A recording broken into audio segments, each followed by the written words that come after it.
ஆண்டவராகிய இயேசு கிறிஸ்து நாமத்தில் உங்களை நான் வாழ்த்துறேன். மறுபடியும் உங்களை ஒருவர் சீகன் பால் பைபிள் நிகழ்ச்சியோடு சந்திப்பது தேவனுடைய சுத்த கிருபை இரக்கம். அருமையான சொன்னப்பன ஐயா பாஸ்டம்மா மற்றும் உடன் ஊழியர்கள் வந்திருக்கிற தேவ பிள்ளைகள் வந்திருக்கிற ஊழியர்கள் எல்லாருக்கும் என்னுடைய நன்றியை நான் தெரிவித்துக் கொள்கிறேன்.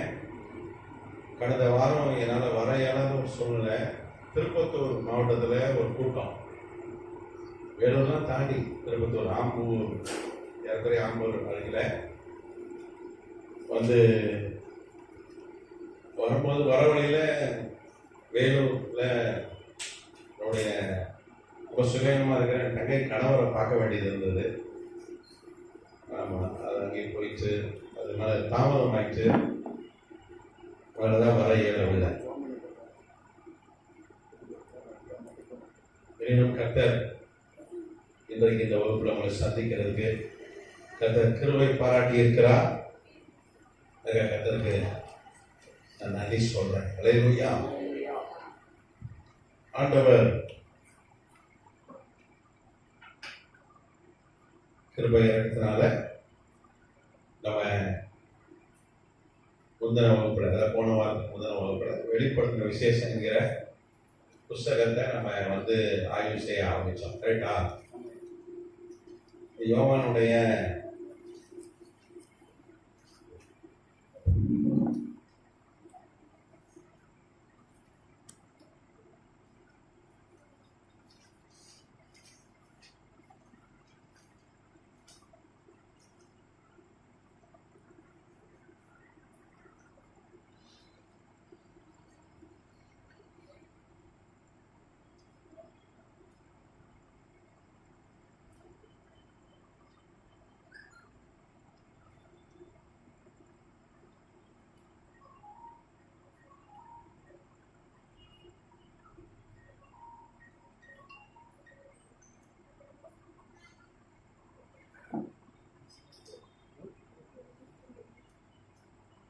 கடந்த வகுப்புல பின்னணியெல்லாம் பார்த்தோம். இந்த வருஷம் எழுதப்பட்டது, யாரை கொண்டு கர்த்தர் எழுதினார், அந்த பின்னணி எல்லாம் பார்த்தோம். கர்த்தர் கிருபையா பின்னணி எல்லாம் நமக்கு காண்பித்து கொடுத்தார்.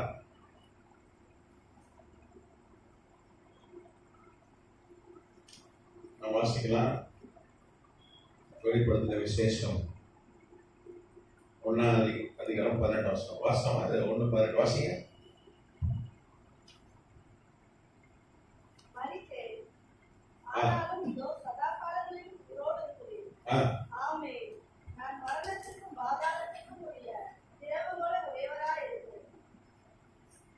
போன ஆய்வு செய்யல, பின்னாடி மாத்திரம் ஆய்வு செஞ்சா தோங்கல. கரெக்ட் தானே? இங்க அதுக்கு முதல் வருஷம் வாசிச்சுங்க. 19, 18, 17, 18 வாசி.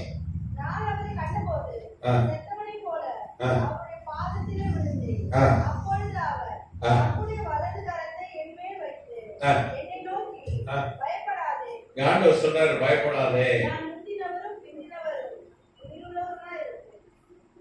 பயப்படாது என்றார். அப்புறம் என்ன சொன்னாரு? ஆமா, அதுக்கப்புறம்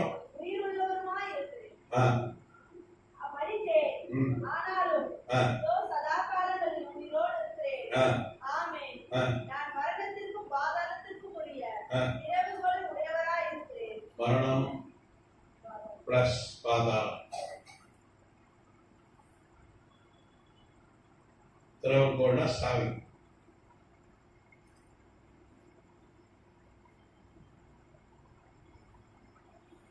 சாவி இங்கிலீஷ்ல கீ.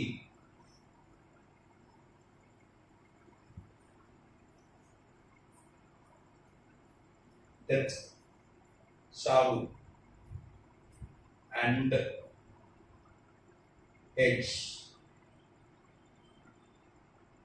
தான் பாதாளம்.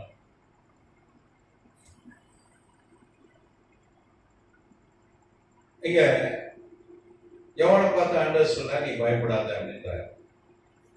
நம்ம ஏற்கனவே போன வகுப்புல ஆய்வு செய்யணும். யோவானுக்கு அப்ப எத்தனை வயசு? 89 வயசு. நீங்க பாத்தீங்கன்னா அவன் ஆண்டவராக இயேசு கிறிஸ்துவோடு இருந்த ஒரு ஆண்டவருக்கு அன்பான ஒரு சீஷன். அது ஏற்கனவே 3 ஆண்டுகள் அவர் கூட இருந்தான். ஊழியர்கள் கூட இருந்தா. ஏற்கனவே நான் சொன்னேன், அவன் உறவினர் என்று. ஆண்டவராக இயேசு கிறிஸ்துடைய சொந்த சித்தி பையன். அவர் அவரை பார்த்துட்டு அவர் ஒரு 10 வயசு இளையனாங்க. ஏற்கனவே 19 வயசு ஊழியருக்கு வரும்போதே அதுக்கு முன்னாடி அவன் என்ன பண்றான்? அன்னைக்கெல்லாம் உறவுகள் இருந்தது நன்றாக பாசமா விட்டு கொடுத்து ஒரு மன்னித்து. இப்போ அப்படி இல்லை, உறவுகள் அந்த அளவுக்கு இல்லை. உறவுகள் ரொம்ப கேவலமா இருக்கு. அது சென்னை பட்டம் ரொம்ப மோசமா இருக்கு. கிராமங்கள்ல இன்னைக்கும் கொஞ்சம் உறவுகள் இருக்கிறது. கிராமத்துக்கு சொத்துறோம்.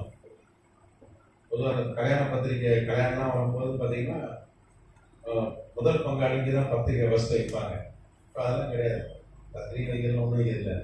ஒரு வாட்ஸ்அப்பில் அனுப்பிச்சி விட்டுறோம், ஃபோனை போடுறோம். ஐயா என்னால் நேரில் வர முடியாது, நேரில் வந்தால் நினச்சி எல்லாம் வீடியோ காலில் பேசி. இந்த வாட்ஸ்அப்லேயே தான் பத்திரிகைக்கு செலவு இல்லை. நல்லதாங்க, இந்த சிஸ்டம் நல்லதான் இருக்கு. ஆனால் கிராமங்கள்லாம் ஒத்துக்க மாட்டான். வீட்டுக்கு தட்டு எல்லாம் பணம் எல்லாம் வச்சு தான் என்ன பண்ணணும், பத்திரிகை எல்லாம் முடியாதுவான். ஆமா, இப்போ உறவுகள் அப்படிதான் இங்க இருக்கு. ஆனா அன்னைக்கு ஒரு 2000 வருஷத்துக்கு முன்னாடி ரொம்ப எல்லாம் ஒருவரோட எப்படி இருந்தாங்க? அன்பா இருந்தார்கள். உறவுல ரொம்ப பாசமா இருந்தாங்க. கதராமத்துக்கு சோதரம். அதனால அவனுக்கு ஆண்டவராக இயேசு கிறிஸ்து கூட அவனுக்கு ஒரு நெருக்கம். சின்ன வயசுல இருந்தே ஆண்டவரை தொடர்ந்து பார்க்கிறான். அதுக்கப்புறம் உயிர் தெரிஞ்ச உடனே அவன் தான் ஃபர்ஸ்ட் கடவுளை பண்ணான். நம்ம ஞாயிற்றுக்கிழமை தான் கிறிஸ்து உயிர் தெரிந்த பண்டிகை அனுசரிச்சோம். ஆண்டவராக இயேசு கிறிஸ்து மரித்து உயிரோடு எழுந்த பிறகு முதலாவது அவர் யாருக்கு காட்சி கொடுத்தாருன்னு சொல்லுங்க பார்ப்போம். மரியா. அவர் தான் அந்த பாக்கியம் பெற்றா. அடுத்த வசனமே சொல்லும், 7 பிசாசுகள் என்ன பண்ணியிருந்தாரு? துரத்தியிருந்தாரு. அதனால அழகா வேதம் நமக்கு காட்டிட்டு ஒரு காலத்துல பேய் குடிச்சவா 7 பேர் இருந்தது. அது ஒரு பேய்ல எத்தனை பேய்? 7. பேய் இல்லாத ஆளையே சம்பளிக்கணும். பேய் ஒரு பேய் இருந்தா அதுக்கு மேல கஷ்டம். அப்படிதானே? மனிதனே பொல்லாதவனா இருக்கிறான். அதுக்கு ஒரு பேய் இருந்தா எப்படி இருக்கும்? ஒரு பிசாசே அதை கழிக்கும். இங்க 7 பேய். என்ன கிராமமே என்ன பாடுபடணும், ஊர் வீடு. அவ்வளவுதான் கர்த்தர் சிரமமாக்கி தான் கூட அவர் கூட ஊழியத்துல இருந்தா. அந்த மதுரனையா மரியாளுக்கு தான் கர்த்தர் என்ன பண்ணார்? தரிசனமானார். எத்தனையோ பேர் இருந்தாங்க. பிரதான அப்போஸ்தலனாகிய பேதுரு இருந்தான், யோவான் இருந்தான், நிறைய சீசர்கள் இருந்தாங்க. ஆனா யார ஆண்டவர் எனக்கு முதல்ல காட்சி கொடுத்தார்? முதல்ல அது ஒரு ஆச்சரியம். கர்த்தர் அவள் ஏன்னா அவன் அப்படி தேடினான் ஆண்டவரை. நீங்க பாத்தீங்கன்னா அன்னைக்கு சனிக்கிழமை தான் ஓய்வு நாள். வெள்ளிக்கிழமை ஆண்டவராக இயேசு கிறிஸ்து சிலுவையில் அரைஞ்சிட்டாங்க. அவர் தன் ஜீவனை விட்டுட்டாரு. அன்னைக்கே போய் ராத்திரியே போய், அது பழக்கம் இல்லாத ஊர், அவர் சொந்த ஊர் கிடையாது. அவர் கிராமத்தை சார்ந்தவா. எஸ்லைம் பட்டணம், சாதகமில்ல, பழக்கம் கிடையாது, தெரியாது. புது ஊர் அவளை பொறுத்த வரைக்கும். போய் அந்த வாசனை திரவியம், இந்த உடலை பதப்படுத்துறதுக்கு வேண்டிய அந்த எல்லா தூக்க எல்லாத்தையும் வாங்கி வச்சுக்கிட்டாங்க. எப்படா ஓய்வு நாள் போக, சனிக்கிழமை போகணும் இருந்தா, ஞாயிற்றுக்கிழமை அதிகாலையில என்ன பண்ணிட்டா? இருட்டோட கிளம்பி போனா. கொஞ்சம் பார்க்க, இந்த கல்லறை கொஞ்சம் ஊருக்கு கட்டணத்துக்கு வெளியே இருந்தது. ரொம்ப தூரம். அதுவும் பெண்கள் ஆண்கள் போல கொஞ்சம் ஆபத்து. இன்னைக்கே நைட்டு போறது ஆபத்து. கரெக்டா? இன்னைக்கு இவ்வளவு வெளிச்சம் இருக்கு, இவ்வளவு வசதி வாய்ப்பு இருக்கு, எங்க பார்த்தாலும் கேமரா இருக்கு. இன்னைக்கே ஆபத்து. பெண்கள் நடுநிசையில போறது. நம்ம சென்னையில நம்ம தமிழ்நாட்டுல பாதுகாப்பு நல்லா இருக்கு. மற்ற பகுதியை நீங்க ஒப்பிட்டு பார்க்கும்போது நம்ம இந்திய தேசத்துல நமக்கு நல்ல பாதுகாப்பை ஆண்டவர் கொடுத்திருக்கிறார். இன்னும் பாத்தீங்கன்னா நம்மளும் ஆசீர்வதிக்கப்பட்ட ஜனங்கள் தமிழ்நாட்டுல பிறந்திருக்கிறோம். நல்ல ஒரு மாநிலம் தமிழ்நாடு இருக்கு. நீங்க பாத்தீங்கன்னா காஷ்மீர்ல நேற்று எத்தனை பேர்? 28 பேர் தீவிரவாதி சுட்டாங்க. அங்க இருக்க மக்கள் தான் பாருங்க. கொஞ்சம் அதுல ஊர்க்காரங்களும் உண்டு. நிறைய பாத்தீங்கன்னா சுற்றுலா பயணம் போனவங்க. யாராவது எதிர்பார்த்துருப்பாங்களா? அது குறிப்பா ஒரு கணவன் மணி அப்பதான் திருமணம் ஆகி 4வது நாள் நினைக்கிறேன், அங்க அனிமன் போயிருக்காங்க. கணவனை சுட்டுட்டு மனைவி உயிரோடு விட்டுட்டாங்க அந்த தீவிரவாதி. நம்ம ஜாப் பண்ணணும். நம்மளாம் ஆண்டவர் திரும்பிய இறக்கமா பாதுகாப்பா இருக்கிறாரு. காஷ்மீர்ல ஜனங்கள்லாம் எவ்வளோ நடுக்கத்தோடு வாழ்றாங்க தெரியுமா? காரணம் நம்ம கர்த்தர் தமிழ்நாட்டில் பிறக்க வைத்திருக்கிறார். அல்லேலூயா. அதுக்கே பெரிய ஆண்டவருக்கு ஒரு வாய் போதாது. நன்றி சொல்றது 24 மணி துதிச்சாலும் போதாது. கர்த்தர் நாமத்துக்கு சோத்திரம். இங்க பாதுகாப்பு நல்லாதான் இருக்கு. ராத்திரிலாம் பெண்கள் ஐடில வேலை செய்து பாதுகாப்பா தான் இருக்கு. ஆனா அன்றைக்கு எப்படி இருந்து கொஞ்சம் யோசிச்சு பாருங்க.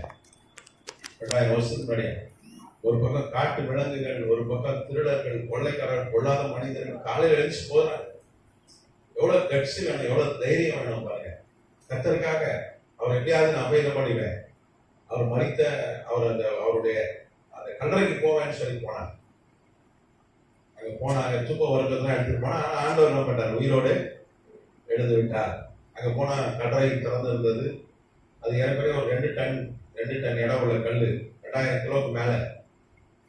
போகும்போதே சொல்லிட்டு போனாங்க, நமக்காக யார் இந்த கல்லை புரட்டுவார்கள்? புரட்ட முடியாது அப்படின்னு தெரியும். ஆனா துணிஞ்சு போறாங்க பாருங்க.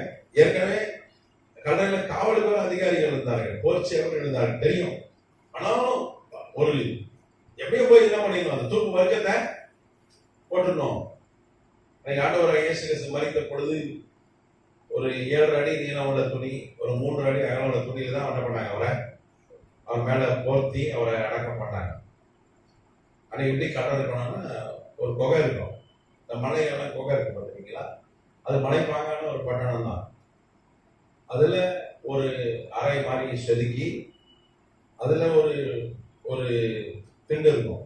இந்த கிச்சன்ல இருக்க பிளாட்ஃபார்ம் மாதிரி அந்த மாதிரி ஒரு திண்டு இருக்கும். அதுல கடத்தி வைப்பாங்க. ஒரு குடும்பத்துக்கு ஒரு கட்டடம் இருக்கும். ஆள் அதெல்லாம் வைப்பான், அந்த இதுலயே வைப்பான் குடும்பம். இது புது கல்ற, இது வரைக்கும் யாரையும் வைக்கவே இல்லை. ஒரு பணக்காரன் வெட்டி கல்ற, பெரிய பணக்காரன், அரிமத்திய ஊரானாகிய யோசேப்பு. அவன் ரகசிய சீசனா இருந்தான். ஆனா எப்போ ஒளிந்திருந்தான். ஆனா ஆண்டவராக இயேசு கிறிஸ்து மரித்து உடனே அவன் தன்னை பகிரங்க சீசனை காட்டி கொண்டான். மற்றவெல்லாம் பேரெல்லாம் ஓடிட்டானுங்க. தோம நம்ம இந்தியாவுக்கு வந்தோம்னா ட்ரெஸ்ஸை போட்டு ஓடினான், நிர்வாணம் ஓடி போனான். அப்போ மறுதளிச்சான் பேரு. ஆனா இவன் பெரிய பணக்காரன், மிகப்பெரிய பணக்காரன். அரிமத்திய ஊரானாகிய யோசேப்பு ரோம பேரரசருக்கு நண்பர், பெரிய பணக்காரன். சொந்தமா கப்பல்கள் வைத்திருந்தான் என்று வரலாறு சொல்லுது. இரும்பு தாதுகளை உலகம் முழுக்க சப்ளை பண்ணான். பெரிய கோடீஸ்வரன். அமர் பண்ணா, நான் ஆண்டவராக இயேசு கிறிஸ்துவின் சீசன் சொல்லிட்டு என்ன பண்ணான், வெளியே அவன் தான் தன்னுடைய கல்லறை அடக்கம் பண்ணான். நீங்க பாத்தீங்கன்னா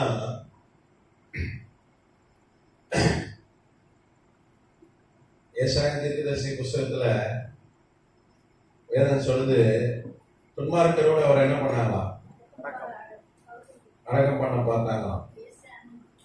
மன்னிக்கணும், வாசிங்க சிஸ்டர். ஏசாயா 51 சிஸ்டர், 53.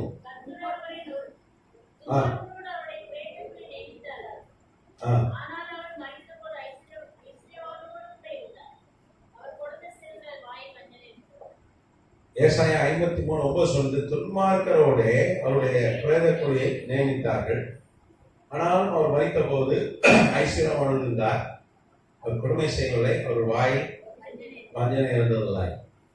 நீங்க பாத்தீங்கன்னா ஆண்டவருடைய கல்லறை மேல இப்போ ஒரு சர்ச் இருக்கு, சர்ச் ஆஃப் செப்பல்டர்.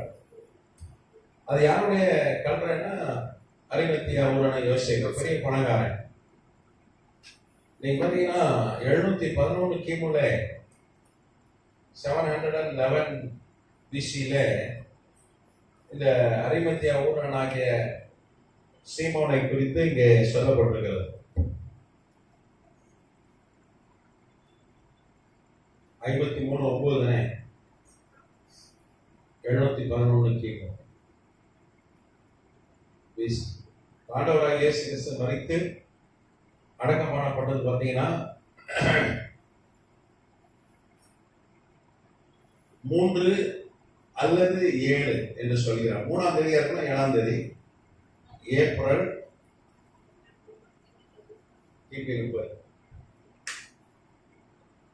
30. 3 அல்லது 7. 3 அல்லது 7. 3 தான் பெரும்பாலும் சொல்றாங்க. ஆமா, 3 இல்லைன்னா 7, ரெண்டு தேதி நம்ம வச்சுக்கலாம். இப்போ அன்றைக்கு தான் ஒரு ரத்தஸ்வதி மரித்தார். அப்போ ஆண்டவராய் இயேசு கிறிஸ்து சத்தஸ்வதி மரிக்கிறதுக்கு ஒரு 741 ஆண்டுகள் முன்பாக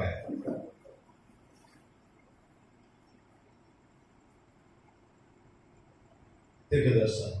யார் சொல்றா? யார் இந்த தீர்க்கதரிசனத்தை சொல்றா? ஆண்டவர் என்ன பண்றாரு? எளியவர்களை தான் என்ன பண்றாரு? கர்த்தரை பயன்படுத்த. ஏசாயா சாதாரண அவன் ஜெபம் பண்ணும்போது ஆண்டவர் வந்து ஒரு காட்சியை காட்டுறாரு, தரிசனத்தை காட்டுறாரு. என் வேலையை நான் யார அனுப்புவேன். அவன் கேட்டான், இத்தனை கோடிக்கணக்கான தேவர்கள் இருக்காங்க ஆண்டவரே, இவங்களை வச்சுக்கிட்டா நீங்க எப்படி சொல்றீங்க?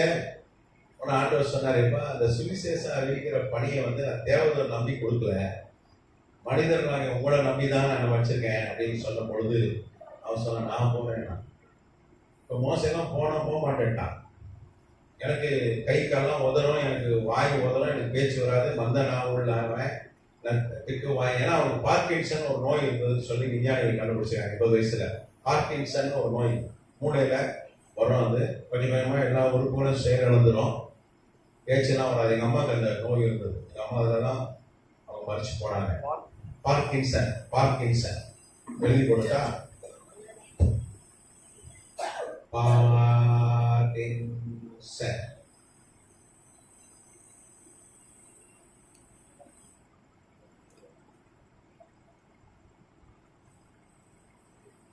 அப்ப இந்த நோய் மோசைக்கு இருந்தது. அதெல்லாம் சொன்னா, ஆண்டவரே நானே காடு வாபானது வீடு போன்றவரை ஆயிட்டேன் பாருங்க, கை கால் நடுங்குது, எல்லாம் நடுங்கும். அப்படியே டாக்டர் சொல்லுவார் எங்க அம்மாட்ட, எங்க அம்மாவுக்கு அதெல்லாம் பார்த்துங்கப்பா, திடீர்னு ஒரு நாள் இதுதான் நிற்கணும், கார்டியாக் அரெஸ்ட். அதுக்கு சரியான வைத்தியம் கிடையாது, இன்னும் கிடையாது. அப்படியே ஆணும், நீ பார்த்தீங்கன்னா தலை ஆணும் சில இருக்கலாம், பார்த்துருக்கீங்களா? எப்போ இருந்தால் நிற்கணும்னு சொல்ல முடியாது. பயராதிங்க, அதுக்கு நான் பயங்காட்டுறதுக்கு வரல. பாஸ்ட் வந்து எந்த நின்றோன்றாரியா, ஐயோ பயராதிங்க. சரி, அதான் சொல்லிட்டாரு, மரணத்துக்கு சாவி யார்கிட்ட இருக்கு? என்கிட்ட இருக்கு. யாரு? ஆண்டவர் நான் சொன்ன மரித்து உயிரோடு எழுந்தேன். அவர் ரத்த சிந்தி நமக்காக மரித்தார். 3வது நான் உயிரோடு எழுந்தார். நான் மொழிச்சு உயிரோடு எழுந்த பிறகு என்கிட்ட என்ன இருக்கு? 2 சாவி இருக்குன்னு காட்டுறாரு அவன்கிட்ட. அது நீ பயப்படாத. ஏன் அவனை பார்த்து பயப்படாதன்னாரு? யோவான் நடுங்கிட்டான். ஆளே இல்லை அந்த தீவுல. இன்னைக்கு ஒரு 5000 பேர் இருக்கான் பத்மூர் தீவுல. அன்னைக்கு ஒரு ஆள் கூட கிடையாது. சாப்பிட கொடுக்க ஆள் இல்லை, தண்ணி கொடுக்க ஆள் இல்லை, ஒண்ணும் கிடையாது, சோறு தண்ணி கிடையாது. அதுக்கு அவ்வளவுதான், செத்து ஆகாது, நம்ம இங்கேதான் கிடக்க போல இருக்க அப்படி பயந்துட்டான். பயத்தின் உச்ச கட்டம். சிங்க கவியில போடும்போது கூட பயப்படல. வா சிங்கமா இருந்தா கடி பரவாயில்ல, நான் ரத்த சாட்சியா மறிப்பேன். நான் அங்க செத்தா கூட அவன் பாடிய வந்து என்ன பண்ணிருப்பாங்க, அங்க கிடைச்சிருக்கோம். விஷம் கொடுக்கும்போது கூட வைப்பட்டா பாயசம் மாதிரி குடிச்சான், ஜாலியா குடிச்சான். நம்மளால ஜூஸ் குடிக்கிறாங்க, உங்களுக்கு ரொம்ப என்ன இன்ட்ரெஸ்டா ஜூஸ் குடிப்பாங்க, ஜூஸ் குடிச்சா அவன் ஜூஸ் மாதிரி குடிச்சான். சில வீட்டுல காபி கொடுப்பாங்க, எப்பா அதுவே விஷம் மாதிரி தான் இருக்கும். ஒரு வீட்டுக்கு போயிருந்தேன், காபி கொடுத்துட்டாங்க, நீங்க பார்சல் அன்பா சொல்றாங்க. அக்யூகியோ நான் அதை குடிக்கிறதுக்கு முன்னாடி நான் அக்யூகியோ பட்ட பாடு இருக்கேன், அவ்வளவு மோசமா இருந்தது. அவன் பாயசானே எப்படி குடிக்கிறான், பாயசம் மாதிரி குடிக்க. பரவாயில்ல, செத்தா கூட நான் ஆடவுக்கு எந்த சாட்சியா மறிச்சு இங்கே பாடி விடும் அப்படின்னா. அங்க ஒரு நாள் இல்லையா, பாயசம் கொடுக்கறது ஆள் இல்ல, பாயசம் கொடுக்கறதுக்கும் ஆள் இல்ல.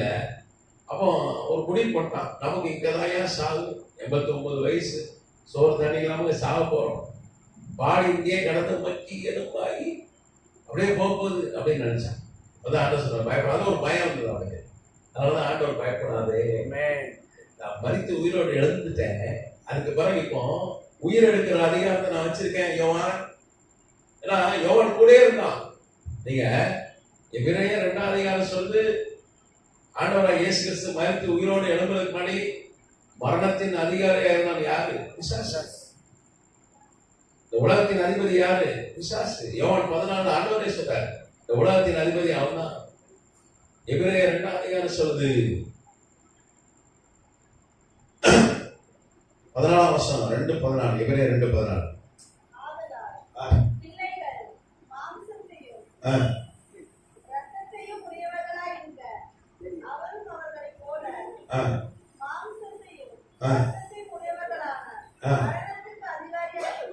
மரணத்துக்கு அதிகாரியாகிய பிசாசான தன் மரணத்தினால் அழித்தா.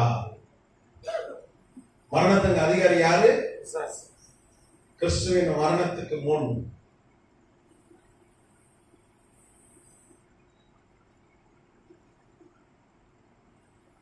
உயிர் தெழுதல்,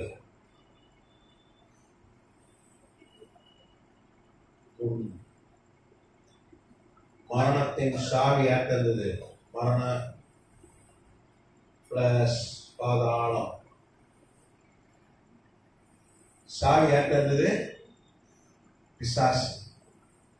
பிசாசு வைத்திருந்தான்.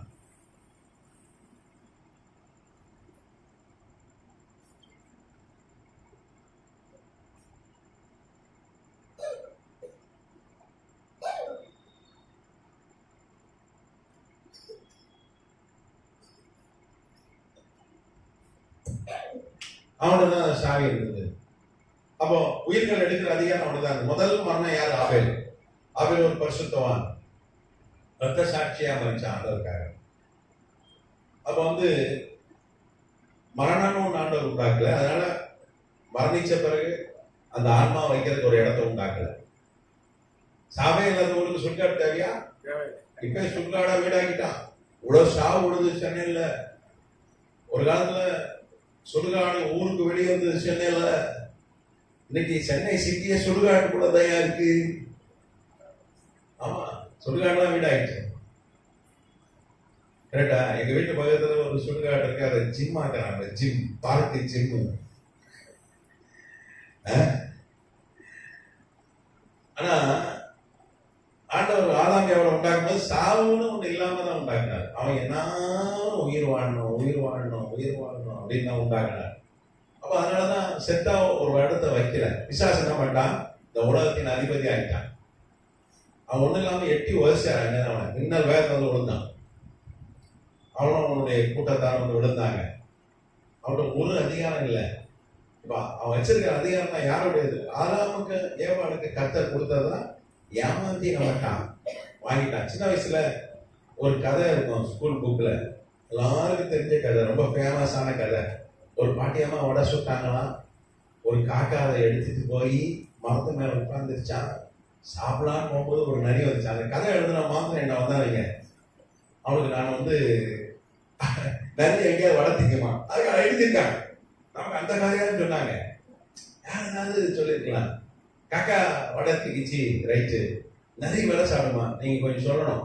நரி என்ன தின்னும்? நான்வெஜ் தான் சாப்பிடும். செத்து போனா சாப்பிடும். கோழியை குடிச்சிட்டு போயிடும். இப்படி வச்சிருக்கலாம் கதைய. ஒரு பாட்டியம்மா கோழி குஞ்சு வித்துட்டு இருந்ததுதான். கரெக்டா? கோழி குஞ்சு வித்துட்டு வராங்க சைக்கிள்ல. நீங்க பாத்துருப்பீங்க. இப்பெல்லாம் சைக்கிள் யார் வரா? எல்லாம் வண்டியில பைக்ல வராங்க. ஆமா, சைக்கிள் பார்க்க முடியாது. வச்சுட்டு வராங்க. அந்த காக்கா என்ன பண்ணிச்சு? அந்த ரெண்டாம் காக்கா, இந்த கதை கேளுங்க, புது கதை. கோழி குஞ்சு கொண்டு போய் மரத்துல வச்சுட்டு நிறைய பார்த்துச்சு. இந்த பாட்டியம்மா கிட்ட ஒரு கோழி குஞ்சு நம்ம கேட்டா இந்த பாட்டியம்மா என்ன பண்றா? தொடப்பு கிட்டாலே அடிக்கிறா. ஆனா அந்த காக்காவா ஒண்ணு சுட்டிட்டு போயிடுச்சு. இதை நம்ம என்ன பண்ணிடணும், இன்னைக்கு இந்த கோழி குஞ்ச அபேஸ் பண்ணிடணும்னு சொல்லி கேட்டு போச்சு. நீ பாதி நான் பாதி, ஆள் 50-50 சாப்பிடலாம். சரி, நீ 675 நான் 25 சாப்பிடலாம். காக்கா நோ, ஒரு பீஸ் கூட உனக்கு கிடையாது அப்படின்னு. அப்பதான் யோசி, நீ இவ்வளவு அழகா இருக்கிய, உன் குரல் எவ்வளவு அழகா இருக்க, நீ ஒரு பாட்டு பாடணும்னா ஓடி குஞ்சு கொத்துன்னு ஒன்று நறுக்கிட்டு ஓடி. அந்த கதை தான் இங்க ஆதாம் ஏவாள் கதையும்.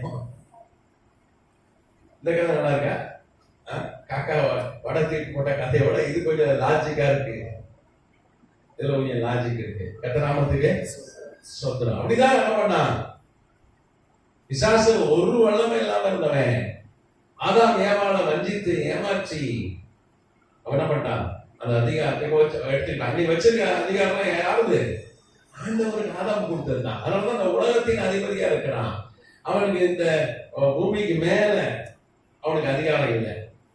அந்த உலகத்தின் அதிபதி அவன் ஆதாம் ஏவாளுக்கு கர்த்தர் கொடுத்த அந்த அதிகாரத்தை வச்சுதான் நீங்க என்ன பண்றான்?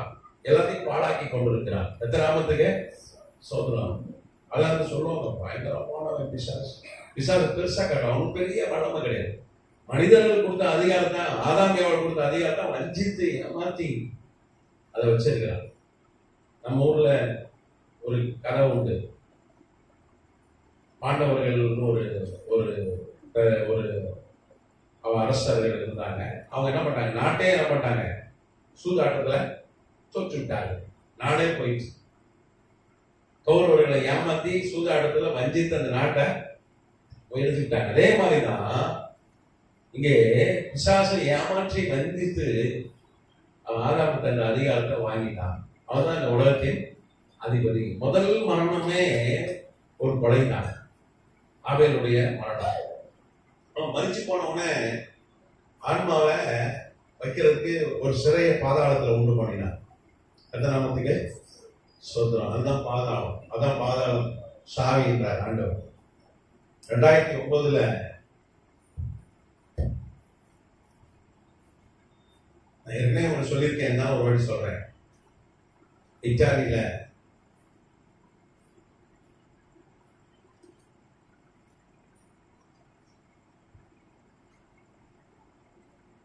சாசோன் நகரம் இருக்கு. சாசோன் அங்க வந்து பூமிக்கு அடியில ஒரு 1400 மீட்டர்,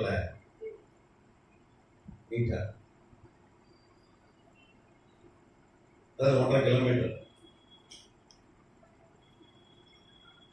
ஏறக்குறைய 1.5 கிலோமீட்டர் ஆழம்.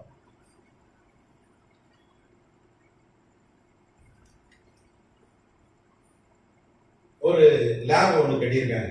ஆயிரக்கணக்கான கோடி ரூபாய் செலவு செஞ்சு ஐரோப்பாவில் இருக்கிற நாடுகள் எல்லாம் சேர்ந்து இத்தாலி சாசோன் நகர்ல ஒரு 2009 ஒரு லேப் அது ஆராய்ச்சி கூடம்.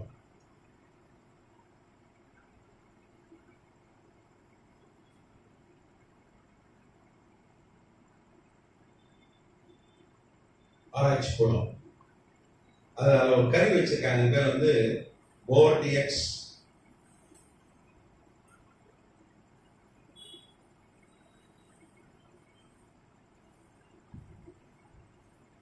டிடெக்டர்.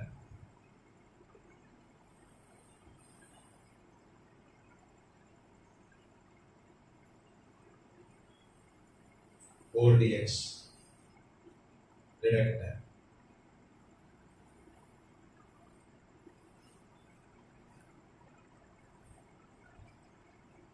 இது பேர் ஒரு பெரிய கருவி. அது ஏன் வச்சாங்கன்னா, மீத்தேன் ஒரு கேஸ் ஆய்வு செய்யறது. மீத்தேன் பார்த்தீங்கன்னா ரொம்ப வந்து அங்கே அந்த போது நிறைய இருக்குன்னு சொல்லி எப்படி பெட்ரோல் கண்டுபிடிக்கிறதுக்கு தோண்டி பார்ப்பாங்களோ, அதே மாதிரி இந்த கருவி வச்சு மீத்தேன் எங்கெல்லாம் இருக்கு. மீத்தேன் வந்து ரொம்ப காஸ்ட்லியான கேஸ். நம்ம ஊரில் கூட தஞ்சாவூர் டெல்டா மாவட்டத்தில் நிறைய மீத்தேன் இருக்குன்னு சொல்லி அதை எடுக்க ட்ரை பண்ணாங்க. இப்போ இருக்கிற மாநில அரசு அது எதிராக போராடி, மக்கள்லாம் போராடி நிறுத்திட்டாங்க. அதெல்லாம் எடுத்து இருந்தாங்கன்னா என்ன ஆயிருக்கும்? விவசாயம் எல்லாம் போயிருக்கும். ஆனால் மீத்தேன் ரொம்ப காசு, நல்ல பணம். அதை கண்டுபிடிக்கிறதுக்காக, அதை ஸ்கேன் பண்றதுக்காக, அதை வந்து ரேடியோ ஆக்டிவ் எலிமெண்ட்ஸ் என்று சொல்வார்கள். நீங்க அதை இப்போ வாட்ச் எல்லாம் பார்த்தீங்கன்னா இப்படி ஆட்டினா லைட் எரியுது, ஸ்மார்ட் வாட்ச். இன்னைக்கு வாட்சுக்கார லெவலுக்கு வந்துச்சு. அந்த காலம் நான் சின்ன வயசாக இருக்கும் போது அப்போ ஏது இப்போ லைட் அடிச்சுன்னா அப்படி பார்க்க முடியாது. வாட்ச் அப்படி ஆட்டினா லைட் எரியெல்லாம் கிடையாது. அப்போ இருட்டில் எங்கள் அம்மா வாட்சில் அப்படியே டைம் தெரியும். எங்கள் அம்மா ஒரு வாட்ச் கட்டினாங்க. அது அந்த காலத்தில் ஏது வாட்ச், இந்தியாவில் வாட்ச் கிடையாது. நல்லா சின்ன வயசாக சுவிட்சர்லாண்டில் கேமரா ரூமான ஒரு கம்பெனி அந்த வாட்ச் கட்டியிருப்பாங்க. வாட்ச் கட்டினா பெரிய விஷயம். எங்கள் அம்மா அந்த வாட்சை கட்டியிருப்பாங்க. இருட்டிலையும் என்ன பண்ணும்? லைட் எரியும். கிளாக்லேயும் அதே மாதிரி இருட்டிலையும் என்ன பண்ணும்? லைட் எரியும். அந்த காலத்தில் ஏது இந்த மாதிரி மின்சாரம் இல்லாத ஒரு வீடுகள் நிறைய இருக்கு. எத்தனை நாமத்துக்கு சோதரம். சரி, இந்த போர்டியக்ஸ், இந்த தியோடேசியஸ் பேர் அரசனவன், அவன் இந்த சிரில் நெஸ்டோரியஸ் தலைமையில ஒரு மாநாடு நடந்தது, பெரிய மாநாடு. 2000 சபை தலைவர்கள் அந்த மாநாட்டில் கலந்து கொண்டார்கள். எபேசு பட்டணம், எபேசுனா துருக்கியில் இன்னைக்கு இருக்கு எபேசஸ். ஒரு காலத்தில் அதான் எபேசு பட்டணம் தான் ஹெட் குவார்ட்டர்ஸா இருந்தது. இன்னைக்கு எப்படி இட்டாலி ரோமன் சொல்லி கிறிஸ்தவர்கள், அதாவது ரோமன் கேத்தலிக் தான் ஹெட். இன்னைக்கு பெரிய ஆவிக்குரிய ஹெட் குவார்ட்டர்ஸ்னா அமெரிக்கா தான். அங்கதான் பெரிய பெரிய தலைமையகம் இருக்கு. கத்தநாமத்துக்கு சொந்தம். அன்னைக்கு எபேசு தான், அங்க வச்சுதான் அவங்க வந்து ஒரு பெரிய மாநாடு நடத்தினாங்க. அதுல பேசின சிறில், அவன் என்ன சொன்னான்? சிறில் யோவான் 2ஆம் அதிகாரத்தில் சொல்லப்பட்டிருக்கு, காண ஒரு கல்யாண வீட்டுல ஆண்டவராகிய இயேசு கிறிஸ்து அற்புதம் செய்தாரு. தண்ணீர் என்ன பண்ணாரு? திராட்சை ரசமா மாற்றினாரு. திராட்சை ரசம் குறையப்பட்ட போது, நான் ஏற்கனவே உங்களுக்கு பெரிய அளவுல இதை நம்ம ஆய்வு செஞ்சிருக்கோம். கரெக்டா? செஞ்சிருக்கோமா இல்லையா? மணமக்கள் பேரெல்லாம் சொல்லியிருக்கேன். சொல்லுங்க பார்ப்போம். 2004 தொல்லியல் துறை விஞ்ஞானிகள் டாக்டர் கிப்சன் தலைமையில, அமெரிக்க சயின்டிஸ்ட் ஆர்கியாலஜி தலைமையில இந்த வீட்டெல்லாம் கண்டுபிடிச்சிருக்காங்க. அவங்க பேரெல்லாம் கண்டுபிடித்திருக்காங்க. இன்னைக்கும் பாத்தீங்கன்னா ஸ்பானிஷ் மொழியில இருக்கிற பைபிள், ஸ்பெயின் மொழியில இருப்பாங்க அந்த பைபிள்ல பேர்கள் நம்ம தமிழ் பைபிள் தான் சேர்க்கல, அதெல்லாம் பேர் சேர்த்திருக்காங்க. லிடியா சிரிம், மணவன் பேர் வந்து சிரிம் சிரிம் சிரிம் லிடியா. சரி, இந்தியாவுக்கு வந்தாங்க அவங்க 56 AD சிரிம் லிடியா இந்தியாவுக்கு வந்தாங்கன்னு சொல்லி இந்திய வரலாற்று பதிவுகள் சொல்லுது. யார் கூப்பிட்டு வந்தா? அவங்கள பர்தலைமையை கூப்பிட்டு வந்தா. ஏன்னா அந்த பர்தலைமையை விட்டு கல்யாணம் தான் இந்தியாவில் வந்து அவர்கள் சாட்சி சொன்னார்கள் சொல்லி இந்தியா வரலாற்று பதிவுகள் சொல்லுது. எங்க வந்தாங்கன்னா அவங்க கொங்கன் பகுதிக்கு வந்தாங்க. கோவா, அதுக்கப்புறம் மும்பை, பாம்பே, பூனேக்கெல்லாம் வந்து அவங்க சாட்சி சொன்னாங்க. அந்த இந்த மாதிரி எங்க கல்யாணத்துல தான் மேசியா என்ன பண்ணார்? தண்ணீரை திராட்சை ரசமா மாத்தினா. இங்கே வந்து சாட்சி சொல்லியிருக்காங்க. லிடியா ஸ்ரீ கத்தநாமத்துக்கு ஸ்தோத்திரம். அப்போ ஆண்டவர் வந்து இந்த கல்யாண வீட்டுல தான் என்ன பண்ண ஒரு அற்புதம் செய்து முதல் தன்னை மேசியாவா வெளிப்படுத்தினார். கத்தநாமத்துக்கு ஸ்தோத்திரம். அந்த சம்பவத்தை குறித்து ஒரு பிரசங்கம் பண்ணாரு. பெரிய வளமையான பிரசங்கியாருன்னு அவங்க எல்லாரும் எதிர்பார்த்தாங்க. சரி, ஏன்னா உலகம் போற்றுகிற பிரசங்கியாரு, ஃபேமஸ். ஆனா ஒரு ட்விஸ்ட் ஒன்று வச்சார். அது என்ன சொன்னாரு? மரியாள் ரெக்கமெண்ட் பண்ணதுனால தான் ஆண்டவர் அற்புதம் செஞ்சார். யாரும் வந்து டைரக்டா இயேசுகிட்ட வரல. எல்லாம் என்ன பண்ணாங்க? மரியாள்கிட்ட சொன்னாங்க. மரியாள் சொன்னோன்னா மரியாள் என்ன பண்ணாங்க? அதை கேட்டு இயேசுகிட்ட சொன்னதுனால அற்புதம். அதனால இனிமே என்ன பண்ணணும்? சர்ச்சஸ்ல அவர் சொல்றாரு மாநாட்டில், இனிமே சர்ச்சஸ்ல நம்ம 2 இயேசு நோக்கி தான் நம்ம ஜெபிக்கிறோம். இனிமே என்ன பண்ணணும்? மரியாதையை நோக்கி என்ன பண்ணணும்? ஜெபிக்கணும். ஃபர்ஸ்ட் மரியாதை ஜெபம் பண்ணிடணும், அதுக்கப்புறம் என்ன பண்ணிக்கணும்? இயேசுகிட்ட ஜெபம் பண்ணணும். ஒரு கான்செப்டை சொன்னார். இந்த ராஜா வந்து பைபிளே தெரியாது. நீங்க பாத்தீங்கன்னா 430 AD கிபி பைபிள் வந்து நமக்கு முதல் அச்சடிக்கப்பட்ட புக்கா வந்து 1525 1525 தான் முதல் பைபிள் அச்சடிக்கப்பட்டது, ஆங்கில பைபிள். அப்ப பாத்தீங்கன்னா எத்தனை வருஷம்? ஏறக்குறைய 1130 வருஷத்துக்கு முன்னாடி பைபிள் அச்சடிக்கிறதுக்கு 1125 வருஷத்துக்கு முன்னாடி அன்னைக்கு எல்லாமே பைபிள் எப்படி இருந்ததுன்னா தோல் சுருள் இருந்தது. அப்புறம் நம்ம ஊர்ல ஓலை சுவடிகள் இருந்தது. இங்கெல்லாம் மத்திய எழுதின சுவிசேஷம் ஓலை சுவடியில கொண்டாந்து கொடுத்தாங்க. எல்லாம் ஓலை சுவடி தான் நம்ம ஊர்ல. அவங்க என்ன பண்ணாங்க? பேப்பர்னு ஒரு செடி இருக்கும், பேப்பரி, அதோடைய தண்டை அரைச்சி அதுல தான் பேப்பர்னு ஒரு வார்த்தையை வந்தது, அதுல எழுதுவாங்க. அப்ப அதுதான் இங்க இருந்தது. இப்ப பைபிள் வீட்டுக்கு வீடு பைபிள் இருக்கு. 800 கோடி பைபிள் இருக்கும். பிரிண்டட் பைபிள் எத்தனை இருக்கும்? 800 கோடி. டிஜிட்டலா பைபிளே 2000 கோடிக்கு மேல இருக்கு. அதுக்கு மேலதான் நான் எனக்கு கொஞ்சம் அறிவு கம்மி, என் அறிவுல சொல்றேன் 2000 கோடி இருக்கு. அதுக்கு மேல கூட இருக்கலாம். அப்போ டிஜிட்டல்னா செல்போன்லயும் லேப்டாப்லயும் டவுன்லோட் பண்ணிட்டே தான் இருக்காங்க. பண்ண ஏறிட்டே தானே இருக்கும். எத்தனை வேணா பண்ணிக்கலாம். டவுன்லோட் அப்படின்னு வந்துடும். சிலலாம் பாத்தீங்கன்னா ஒரு ஃபைல ஒரு 100 வாட்டி டவுன்லோட் பண்ணி வச்சிருப்பான்.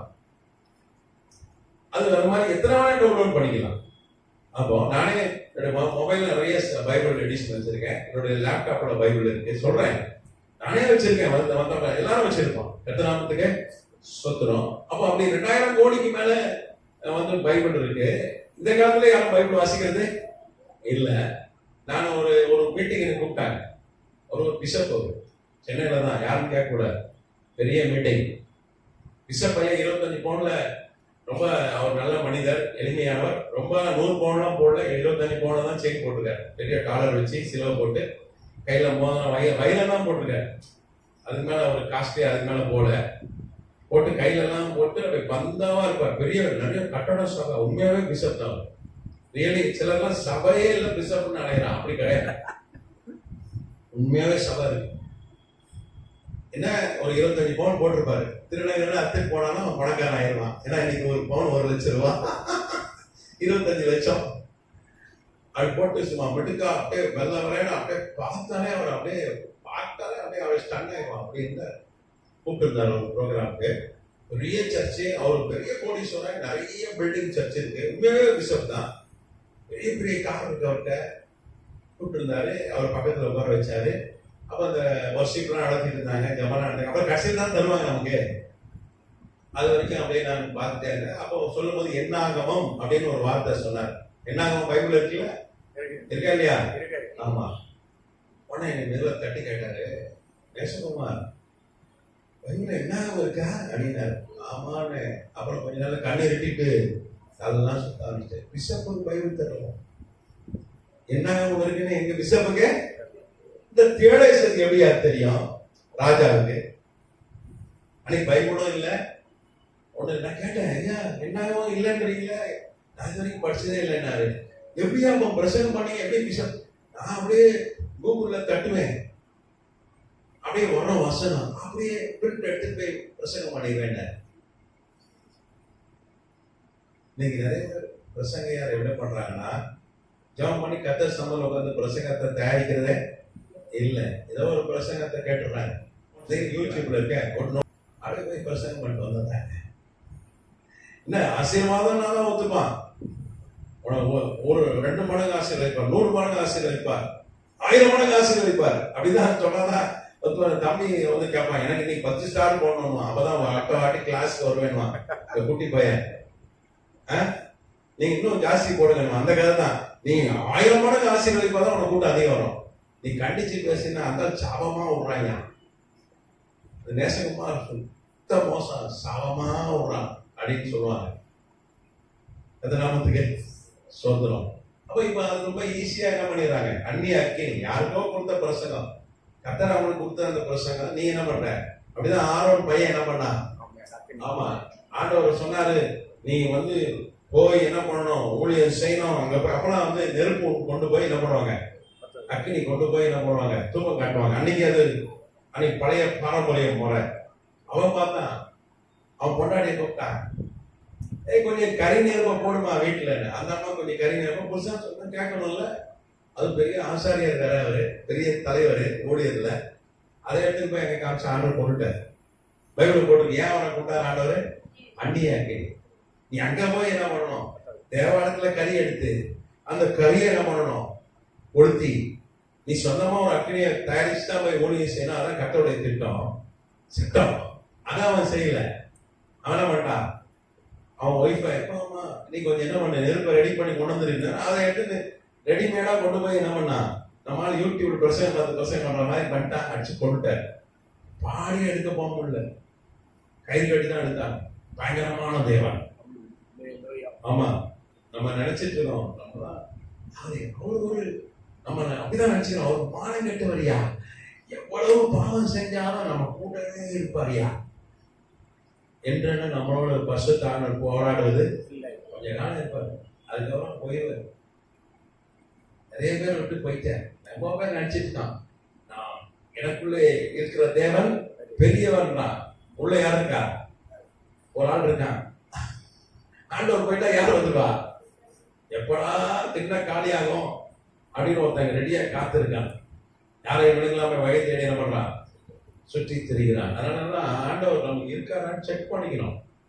சிம்சோன் இந்த பையன் ஆண்டவர் போனதே தெரியலையா, அவனை விட்டு போயிட்டாரு, சவுளை விட்டு போயிட்டாரு. ஆண்டவர் வந்து திடீர்னு போயிடுவார். நம்ம ஒழுங்கா இல்லைன்னா சொல்லிட்டுலாம் போக மாட்டேன், குட் பை போயிட்டு வரேன், சில குட்டி போயிட்டு வரட்டா அப்படின்னு சொல்லிட்டுலாம் போக மாட்டார். திடீர்னு போயிடுவார். நம்ம வீட்டுல சொந்தக்காரங்க நீங்க ஒழுங்கா கவனிக்கலாம், எப்படி சொல்லாதீங்களாவது போயிடுவானோ. அப்படிதானே? வாங்க காப்பி கொடுங்க, சாப்பிடுங்க, அப்படின்னு ஒரு சொந்தக்காரன் வர, நீ கண்டுக்காம இருங்க சொல்லிட்டா போவான், போயிட்டு வரேன் அப்படின்னு சொல்லிட்டு போவானா? சொல்லலாம் போயிடுவோம். நீங்க அப்படிதான் வச்சிருக்க ஆண்டவர்கிட்ட பேசுறது இல்லை, அவரை பார்த்து சிரிக்கிறது இல்லை. எப்படி இருப்பாரு? சிலர்லாம் ஜபிக்கிறதே இல்லையா? ஒரு ஒரு ஊழியக்காரன் நான் சந்திச்சேன், 2 வருஷம் ஆச்சு ஜாப் பண்ணினேன். அப்படியே தூக்கி வைப்போம். என் கூட தான் வந்து டிராவல் பண்ணேன். அவரை நான் விடுதலை ஆயிட்டேன். 2 வருஷம் ஜாப் பண்ணல அப்படின்னா. பெரிய ஊழியக்காரர், அவர் யாரும் என்கிட்ட கேட்கக்கூடாது, ரொம்ப பெரிய ஊழியக்காரர், பெரிய ஸ்தாபன தலைவர். என் கூட வந்தார். ஒரு ஊருக்கு ஊழியத்துக்கு போனோம். அப்போ ஜெபிக்கலைன்னா ரொம்ப கஷ்டம். அதனால ஜாப் பண்ணணும். இந்த தேடியசத்துக்கு ஒரு மண்ணும் தெரியல. அவன் சொன்னதை கேட்டான், செல்வல் சொன்னது, இது நல்லா இருக்கேன். அதனால ஒரு சட்டம் ஏறிட்டான். என்ன சொன்னா, ஒரு தீர்மானம் ஏறிட்டான். இனிமே சர்ச்சஸ்ல மரியாதை நோக்கி ஜெபிக்கணும், இயேசுவை நோக்கி ஜெபிக்கணும். இந்த முட்டாள் அரசன் தான் என்ன பண்ணான், முட்டாள்னு சொல்லலாம். ஏன்னா இவனுக்கு தியோடேசியஸ் யாருன்னு நிறைய பேருக்கு தெரியாது, வரலாறு சொல்லுது. அதனால யாரும் நம்மகிட்ட வந்து தியோடேசியை திட்டாரு, நேசகுமார்னு சொல்ல போறது இல்லை. ஒரு முட்டா பையன், பைபிள் தெரியாதவன். அதனால ஒரு சட்டம் கொண்டு வந்தான். இவன் தான் என்ன பண்ணான், இவனும் சிறுவனும் சேர்ந்துதான் சபைக்குள்ள மரியாதை வணக்கத்தை கொண்டு வந்தாங்க, விக்கிர காணனை கொண்டு வந்தாங்க. அது வரைக்கும் ஆதி திருச்சபை தூய்மை உள்ள சபையா இருந்தது. நாமத்துக்கு சோதனம். அப்புறம் ராஜா நெஸ்டோரியஸ் அதை எழுத்தார். நெஸ்டோரியஸ் யாராவது நம்ம பேர் கேள்விப்பட்டிருக்கோம். சிறுவன் வைக்க நம்மாள் சபைக்கு எடுத்த சிறுவன் அவன் பேர் தான் இருப்பான். இன்னும் சாத்தான் பிசாசு பேய் தான் வைக்கல. டெவில் மான்ஸ்டர் சிறுவன் வந்து சபையை கட்ட. நீ நிறைய பேர் சிறுவன் பேர் வைப்பா. எந்த ஊர்ல நிறைய பேர் வச்சிருவாங்க சிறுவனு. ஐயா கேரளால ஐயா கரெக்டா சொல்றேன். ஏய் இந்த பேர் என்ன சிறுவனும் அப்ப இவன் தான் சபையை கட்டாயா விக்கிற காலனை கொண்டு வந்தானே. அவன் தான் இந்த பாய் பையன். இவன் ஒரு கள்ள போதகன், ஃபேமஸான ஆளு, கள்ள போதகன். ஆனா நெஸ்டோரியஸ் அதை எதிர்த்தான். என் உயிரே போனாலும் பரவாயில்ல. அவர் என்ன பண்ணாங்க, அவரை கைது பண்றதுக்கு, அவரை கொலை செய்யறதுக்கு உத்தரவு போட்டார் ராஜா. நீ மரியாதை வணக்கத்தை பண்ணலன்னா அவ்வளவுதான், முடியாதுக்கா, செத்து கூட போய். ஏன்னா வேதம் சொல்றது, ஆண்டவர் முதல் கற்பனை என்ன? ஆமா, உன் தேவனை கர்த்தரை தவிர யாரையும் நீ என்ன பண்ணக்கூடாது, ஆராதிக்க கூடாது. நீங்க அதான் செய்யறாங்க. 140 கோடி பேர் அதான் செய்யறாங்க. அதனால புதுசா ஒரு போப்பு தேர்ந்தெடுக்க போறாங்க. அந்த போப்பு ஆகியும் ஒரு நல்ல போதனையை பண்ணாத, நல்ல போதனை பண்ற ஒரு பாப்பா வரணும்னு அனுப்பணும், செபிக்கலாம். ஏன்னா 1517 1570 மார்ட்டின் லூதர்னு ரோமன் கேத்தலிக் ஃபாதர் இருந்தார். அவர் வந்து ஜெர்மன்ல விட்டன்பர்க் என்கிற அந்த பட்டணம் நகர்ல ஆல் சயின்ஸ் சர்ச், இன்னைக்கு சர்ச், அதுல ஒரு பாதிரியார். அவருக்கு பைபிளும் தெரியாது. அவர் பாட்டு மணி அடிச்சுட்டு துவா காட்டிட்டு மரியாதை வணங்கிட்டு தான் இருந்தார். ஒரு நாள்ல இந்த லைப்ரரி இடிஞ்சு போய் கிடந்தது. அதை கிளீன் பண்ணாங்க. சர்ச் ப்ரோ லைப்ரரி இருந்தது. அதை கிளீன் பண்ணும்போது ஒரு புக் கிடைச்சது அவருக்கு. அன்னைக்கு பிரிண்டட் பைபிள் கிடையாது.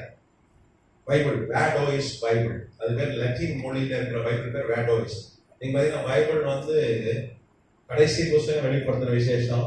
அது எப்போது எழுதி முடிக்கப்பட்டது? 90 AD. அதை கடைசி எழுதி முடிச்சது யாரு? நம்மளால தான், யோவான் தான். 96 AD. அவர் 90 வயசுல எழுதி முடிச்சார் அவரு. அதுக்கப்புறம் 4 வருஷத்துல ஆதி ஆகமத்துல இருந்து ஏற்கனவே பழைய ஏற்பாட்டை கம்பைல் பண்ணி வச்சிருந்தாங்க எஸ்ரா காலத்துல. அதுக்கப்புறம் நீங்க பாத்தீங்கன்னா 132 BC 132 கிமுல அன்னைக்கு பிலடெல்பியஸ் டோலமி II பிலடெல்பியஸ் ஒரு ஈஜிப்சியன் எகிப்திய ராஜா தான். அன்னைக்கு பாத்தீங்கன்னா எகிப்து ஆண்டது வந்து பாத்தீங்கன்னா வெள்ளக்காரங்க, கிரேக்க அலெக்சாண்டர் மாமன் ஒளி வந்தவர்கள் தான் என்ன பண்ணாங்க, அன்னைக்கு கிரேக்கர்கள் தான் ஆண்டாங்க. அங்க அலெக்சாண்டரியான ஒரு பட்டணம், இன்னைக்கு அதெல்லாம் கெய்ரோன்னு ஆயிடுச்சு. எப்படி மட்ராஸ் என்னாச்சு, சென்னை ஆச்சோ, எப்படி பாம்பே மும்பை ஆச்சோ, அப்படிதானே? அதே மாதிரி இன்னைக்கு வந்து அலெக்சாண்ட்ரியா தான் பைபிள் இருக்கு. அலெக்சாண்ட்ரியா பட்டன்ஸ் அப்போலோ, அலெக்சாண்ட்ரியா தான் கெய்ரோ ஆச்சு. அலெக்சாண்டர் கல்ற அங்கதான் இருக்கு. இன்னைக்கு பாத்தீங்கன்னா உலகத்தை ஆண்ட மன்னர் அலெக்சாண்டருடைய கல்ற எங்க இருக்குன்னா அங்கதான். அந்த உலகத்தையே ஜெயிச்சவன் சின்ன வயசுல செத்துட்டான். அதனால அவன் என்ன பண்ணா, அலெக்சாண்டரியோட பட்டணத்தை அவங்க அப்பா டோலமி தளபதி, 4 தளபதியில ஒரு தளபதி அலெக்சாண்டருடைய நண்பன், அவன் கட்டினான். அதுக்கப்புறம் பையன் கட்டினான், டோலமி 2 பிலடெல்பியஸ் பேர், இவன் கட்டினான். கட்டிட்டு ஒரு பெரிய லைப்ரரி ஒன்று கட்டினான். முதல்ல கிரேக்கர்கள் ரொம்ப படிப்பாங்க, படிக்கிறதுல விருப்பம் உணவு, அவன் ஞானம் பிலாசபி அப்படின்னு தேடுற ஆட்கள், அடையாளங்களை தேடுற ஆட்கள். ஆனால் ஒரு பெரிய லைப்ரரி கட்டினான். எப்படி நம்ம போட்டு ஒரு லைப்ரரி பார்த்தீங்களா? அதான் ஆசியாலே பெருசுன்றாங்க. லைப்ரரி என்னைக்கா போயிருக்கீங்களா? எத்தனாட்டியே போயிருக்கீங்க? போனது இல்லையா? சரி, மழை கூட போதும் இல்லையா? அந்த மாதிரி ஒரு பெரிய லைப்ரரி இருக்கு. அவன் சொன்னா அவன் கிறிஸ்தவன் கிடையாது. அன்னைக்கும் உலகத்திலே தலை சிறந்த புத்தகம் எது? பைபிள் தான். இன்னைக்கும் அப்படிதான், பைபிள் தான். உலகத்துல அதிகமா அச்சடிக்க கொடுக்கிறது பைபிள் தான், அதிகமா விற்கிறதும் பைபிள் தான், பெஸ்ட் செல்லர் அதுதான். இன்னைக்கு கோடிக்கணக்கில் அச்சடிக்கிறாங்க, கோடிக்கணக்கில் வித்துட்டு இருக்கு. இப்ப அன்னைக்கு சொன்னா உலகத்தின் தலை சிறந்த புத்தகம் பைபிள். எனக்கு என்ன மொழியில? கிரீக் லாங்குவேஜ்ல வேணும், கிரேக்க மொழியில. நான் உலகத்துல கிரேக் இருந்தது. அன்னைக்கு நீங்க பாத்தீங்கன்னா பழைய ஏற்பாடு எபிரேய மொழி, ஹீப்ரு வந்து கிரீக்கு டிரான்ஸ்லேட் பண்ணணும்னு சொல்லி ஒரு 70 ஒரு பண்டிட்ஸ் 70 ஸ்காலர்ஸை நியமிச்சான். கிரேக்க மொழியும் தெரிஞ்சவங்க, அதே நேரத்துல எபிரேய மொழி தெரியும். அந்த ஆட்கள் தானே பண்ணாங்க, அதை மொழிபெயர்த்தார்கள். மொழிபெயர்த்து அதுதான் கிரீக் செப்டுவேஜன்ட், அந்த பைபிள் பேர். அது பேர் நீங்க வரலாற்றுல படிச்சிருக்கீங்க. அது பேர் கிரீக் செப்டுவேஜன்ட், அது பேர். அந்த பைபிள் அங்க இருந்தது. பைபிளும் பிரிண்டட் புக்ல பேப்பரை அழைச்சி அதுல எழுதுவாங்க மயில. அன்னைக்கு பிரிண்டட் புக்லாம் கிடையாது. அது கிறிஸ்து பிறக்கிறதுக்கு முன்னாடியே 132 கிமு 132 BC ஆண்டவராக இயேசு கிறிஸ்து 4 BC மார்ச் 15 தான் பிறந்தார். கிறிஸ்துமஸ் அன்னைக்கு அவர் பிறக்கல. கிறிஸ்துமஸ் கொண்டாடுறோம் அவ்வளவுதான், டிசம்பர் 25. அன்னைக்கு சேட்டர்டேயான ஒரு பண்டிகை இருந்தது. ரோம பேரரசு கிறிஸ்துவ பேரரசா மாறின போது அந்த பண்டிகையை கொண்டாட நிறுத்திட்டு கிறிஸ்துமஸ் மாற்றி கொண்டாடினார். சேட்டர்டே பண்டிகை அன்னைக்கு கான்ஸ்டன்டைன் ஒரு கிறிஸ்துவ அரசன் தான், அவன் தான் அந்த பண்டிகை கொண்டாடுறான். ஆனா ஆதி திருச்சபை கிறிஸ்துமஸ் கொண்டாடல. இப்போ ஒரு விற்கிறதுக்கு ஒரு பண்டிகை கொண்டாடினாங்க போன வாரம். கிறிஸ்து வீட்டு அந்த பண்டிகை என்ன சொல்றாங்க?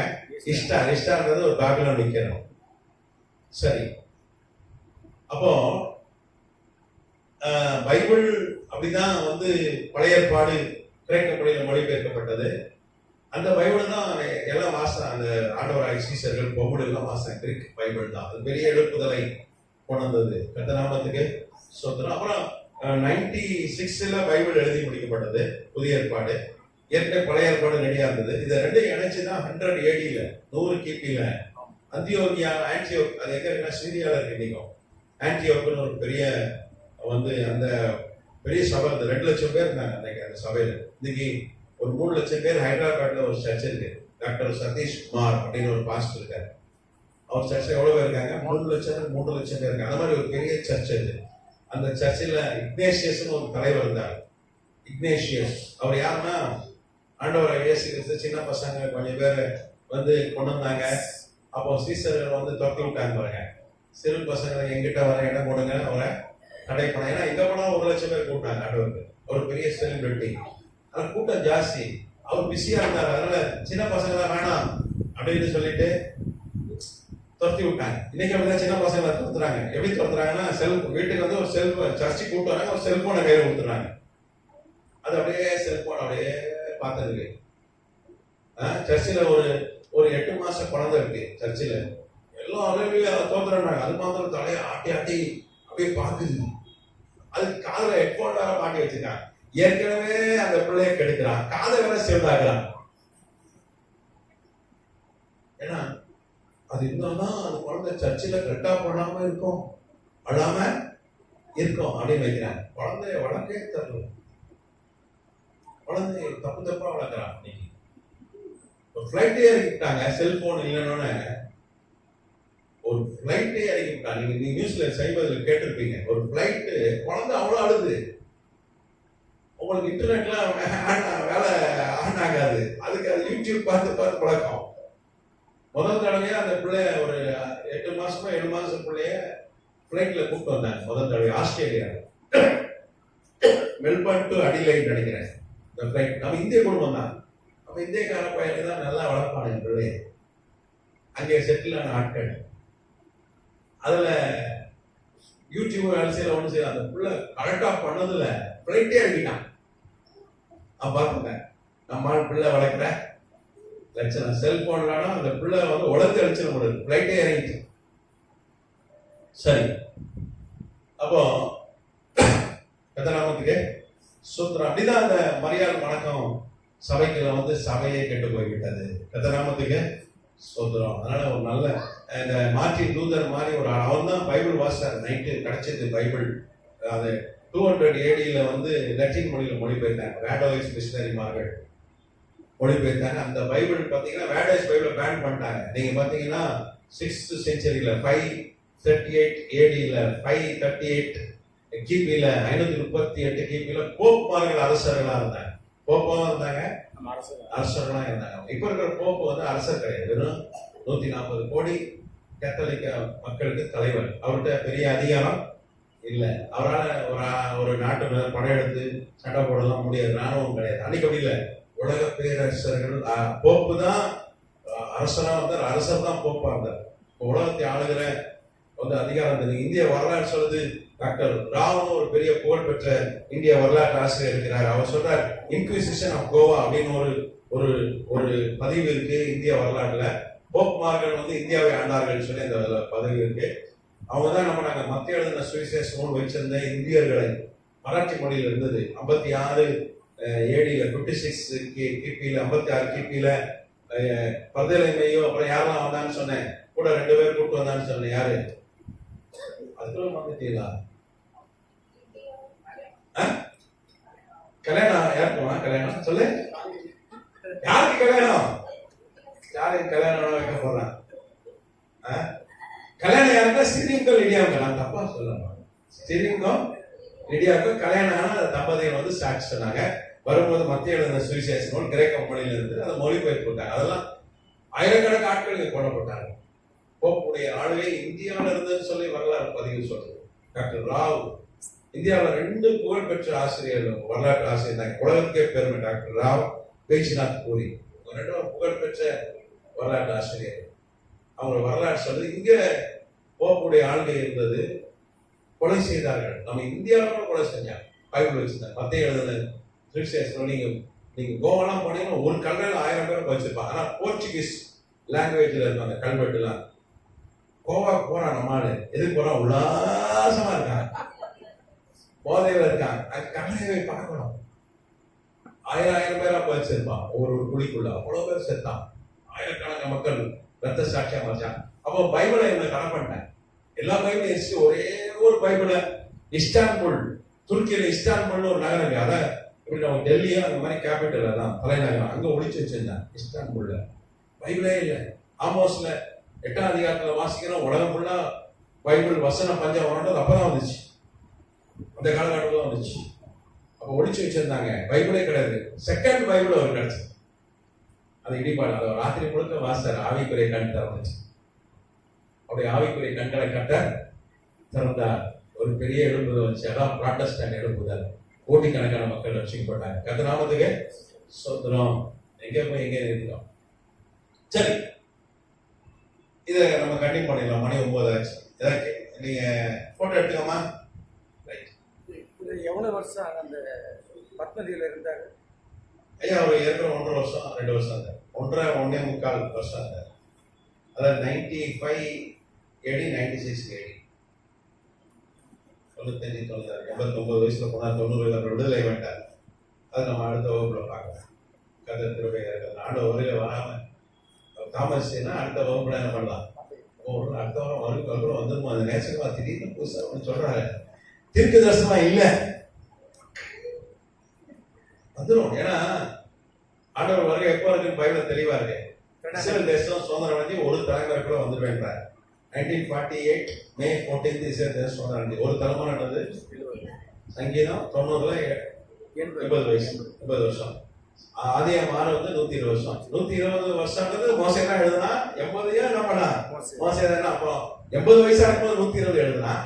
120 வயசா இருக்கும்போது 80 எழுதலாம். கடைசியா சொன்னதான் செல்லும் அப்படின்னு வேத பண்டிதர் சொல்றாங்க. கடைசியா செல்லும். அப்போ பாத்தீங்கன்னா 80 கூட்டினீங்கன்னா 2028 கர்த்தருடைய வருகை வந்துடலாம். ரொம்ப லேட் ஆச்சுன்னா எப்போ 2068. ஆனா எல்லாம் எல்லாம் வந்துச்சு. எல்லாமே வந்துச்சு. எல்லாம் நம்பர் எல்லாம் கொடுத்துட்டாங்க. நம்மளாம் 12 டிஜிட் நம்பர் கொடுத்துட்டாங்க. அந்த கேஸ் வந்து என்ன பண்ணுவான் 18 டிஜிட் நம்பர் கொடுப்பான். உலக அளவே நம்பர் எல்லாம் வந்துச்சு. அவருடைய வருகை எப்போனா அடுத்த வாரத்துக்குள்ள கர்த்தருடைய வருகை வரல, கர்த்தர் சித்தமானால நம்ம சந்திப்போம். வேற ஒண்ணும் இல்லை, நீங்க பயிராதீங்க. இது தீர்க்க தரிசனம் இல்ல. கர்த்தர் ஆசீர்வதிப்பாங்க.